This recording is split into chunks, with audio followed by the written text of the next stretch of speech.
going to start with some audience participation. So you can do it at home as well, but you all have to join in with me. Can you all do jazz hands with me? Excellent. You can all do jazz hands. You may have noticed I'm pretty bad at jazz hands. My left hand is especially rubbish, and that's because I'm disabled. And becoming disabled was the worst thing that ever happened to me. It started sitting on a bathroom floor, and it started with the realization that I couldn't get up. I was 18, a fully grown adult that had to be picked up off the floor by my parents. It was humiliating, and I never felt so utterly useless. The problem was I was in the last year of my A-levels. My exams were a few months away, and I was very sick with a mystery illness. Everything hurt. This isn't a story of a magical cure. I got worse as the months and doctor's appointments went by, and eventually exam season came around. And with it came a diagnosis. Fibromyalgia. Fibromyalgia. It essentially means that my body doesn't know how to process pain properly. It's incurable, but it's not life-threatening. Unfortunately for me, I had to still take my exams with no treatment.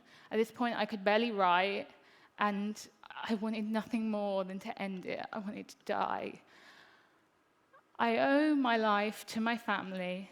They gave me strength when I didn't have enough of my own.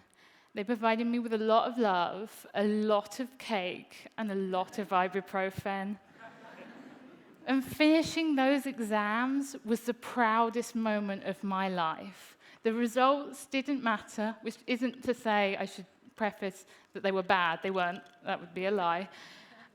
And I was so proud. When I got to my 20th birthday, I was surprised, because I was still alive. But the surprise wore off, and I began to feel lost and empty. The world had taught me I was now damaged goods, that I should hide my disability, that disabled people were spoken for, not listened to. I knew the stats. 16% of working-age adults are disabled, but less than half of these are in employment. And that made sense to me. I felt broken. I needed my employers to adjust just so that I could work for them. And why would you make changes to employ a disabled person when you could employ a non-disabled person? I realized that I was lost in my disabled identity. I had let it take away everything else. But I was still a scientist. I was still an artist and a sister. Fibromyalgia has taught me so much. It isn't all of who I am. I realized my power is having faced my weaknesses.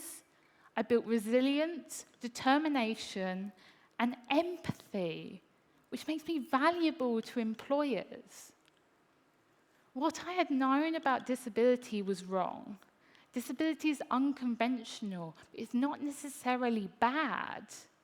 I would bet there's an unconventional part in all of us, something we've been told to hide, something we've been told to be afraid of, because critique comes with the unconventional.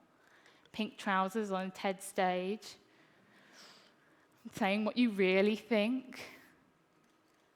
I'm proudly unconventional and proudly disabled. I think unconventionality is valuable. It's where revolutions begin. But when someone shows us their unconventionality, we try and fix it, offer some shallow advice, eat more kale, do yoga. Believe me, I have tried it all and heard it all. Kale was the worst idea. We do this because we're scared, and this means that we undervalue unconventional people, disabled people included, even though they're creative, resilient change makers. So let's embrace them and make change and make society more diverse.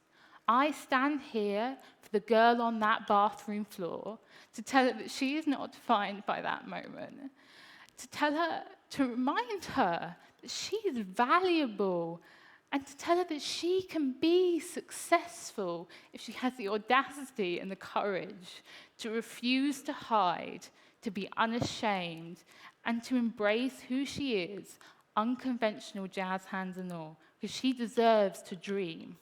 Thank you.